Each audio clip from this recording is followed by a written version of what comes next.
Good evening everyone. আজকে আমি চলে এসেছি নেতারহাটের আরেকটা ক্লিপস নিয়ে। আমার হাজব্যান্ড এখানে গাইড হয়েছিল। হ্যাঁ, ও গাইড হয়ে অনেক কিছু কথা বলেছে বটে, বাট সেগুলো এই যে ঝর্ণার আওয়াজে কিচ্ছু শোনা যায়নি, এত বিকট আওয়াজ ছিল। তার জন্য আমি ভয়েস ওভার দিচ্ছি। ও বলেছিল এখানে এটা কি জিনিসটা কি, এটা দশম ফলস এটার নাম, এটা হচ্ছে ঝাড়খণ্ডে দশম ফলস রাঁচিতে। তো হুডরু জলপ্রপাত, দশম ফলস সবাই নিশ্চয়ই নাম শুনেছো।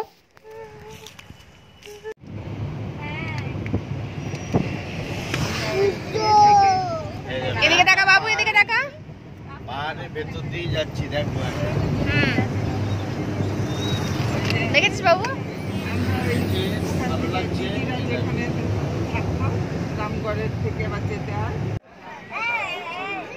তারপর আমরা পাট্রাটু ড্যামে গেলাম। তো পাট্রাটু ড্যামের আগের ভিডিওতে কিছু ক্লিপস ছিল, এখানে কিছু ক্লিপস অ্যাড করলাম। এখানে আমাদের বোটিংয়ের যেটা স্পিড বোটের ক্লিপসগুলো অ্যাড করলাম। রিদ্ধি এখানে ভালোই পোজ দিচ্ছিল কিছু ফটো তোলার জন্য, ওর খুব ভালো লেগেছিলো পাট্রাটু ড্যাম। বাট ও প্রথমটা স্পিড বোটে যেতে রাজি হচ্ছিল না, বলছিল মাম্মা যারা করছে আমি দেখছি তারা সব হাও হু করে চিৎকার করছে। বাট নামার পরে যাই হোক, তার আগে অনেকগুলো আমরা মানে দেখলাম যেগুলো খুব ধীরে ধীরে যে বোটিংগুলো হয় না, ওগুলোতে আমি বলছিলাম যাবো, বাট ওর পাপা জোর করে আমাকে স্পিড বোটে নিয়ে গেছে।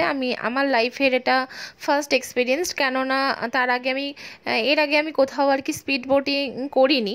তো যাই হোক, একটা অন্যরকম ফিলিংস, সত্যি বলছি। খুব চিৎকার করছিলাম, করছিলাম, মজাও করছিলাম ভীষণ। কিন্তু ওঠার আগে যেমন ভয় লাগছিল, ওঠার পরে মনে হচ্ছিলো যে দূর এত তাড়াতাড়ি আমাকে ঘুরিয়ে নামিয়ে দিল, মানে এরকম মনে হচ্ছিল। দারুণ লাগছিল যাকে বলে এক কথা। হয়নি, ওই জন্য আমরা হাসছি। সেটাই তো বলতে চাইছিলাম, না শুরু হয়নি, শুরু হলে হাসি বেরিয়ে যাবে। রিদ্দিকে ধরো, তুমি ফোন বাইরে করো না, পড়ে চলে যাবে।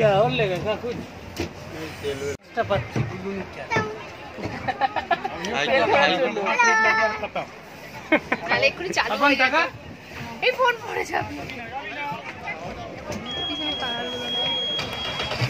না ছাড়ো, চালু হয়ে গেছে। ফোন ধরো,